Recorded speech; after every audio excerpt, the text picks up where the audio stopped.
Administrative grounds లో బదిలీలు చేసిన సర్వేయర్లు బదిలీలను రద్దు చేయాలని జిల్లా గ్రామ సర్వేయర్లు సంఘం జిల్లా కార్యదర్శి వి సురేష్ డిమాండ్ చేశారు. కాకినాడ విద్యుత్ నగర్లో గల కాకినాడ ఎంపీ తంగెళ్ల ఉదయ్ శ్రీనివాస్ క్యాంపు కార్యాలయంలో ఆంధ్రప్రదేశ్ గ్రామ సర్వేయర్ల అసోసియేషన్ నాయకులు ఎంపీ ఉదయ్ శ్రీనివాస్ కు ప్రభుత్వం బదిలీ చేసిన సర్వేయర్లను తిరిగి వారి పూర్వస్థానాల్లో పనిచేసే విధంగా చర్యలు చేపట్టాలని వినతిపత్రం సమర్పించారు.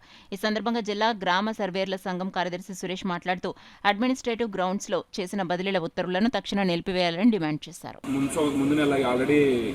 ఆర్డర్ ఇవ్వడం జరిగింది. దాని అనుసంధానంగా ఆన్లైన్లో అప్లై చేసుకున్న ప్రతి బదిలీని కూడా పరిశీలించి ఈ బదిలీ ప్రక్రియ అనేది మొన్న 22వ తారీఖు లాస్ట్ రోజు కాబట్టి ఆ రోజు బదిలీ ప్రక్రియ పూర్తి చేశారు. కానీ మా గ్రామ సర్వేలు వచ్చేసరికి గ్రామ సర్వేకి ఎటువంటి ఇంటిమేషన్ లేకుండా మండలం నుంచి ఒకరు కానీ ఇద్దరు కానీ పేర్లు దాదాపుగా కాకినాడ జిల్లా నుంచి 30 మంది, అలాగే తూర్పుగోదావరి జిల్లా నుంచి 10 మంది, 40 మందిని కలిపి కోనసీమ జిల్లాలోని అడ్మినిస్ట్రేటివ్ గ్రౌండ్స్ కింద బదిలీ చేశారు. మాకు ఎటువంటి ముందంతో సమాచారం ఇవ్వకపోవడం వల్ల ఇక్కడ తంగెళ్ల ఉదయ్ శ్రీనివాస్ గారికి మా యొక్క వినతి పత్రం అందించుకున్నాము. ఇక్కడ గ్రామ సర్వేలందరూ కూడా మేమంతా కూడా ఎంతో ఆందోళన చెందుతున్నాము. కావున ఇది ప్రభుత్వం దృష్టికి తీసుకెళ్లి మాకు అందరికీ సమన్యాసం చేయాలని కోరుతున్నాము.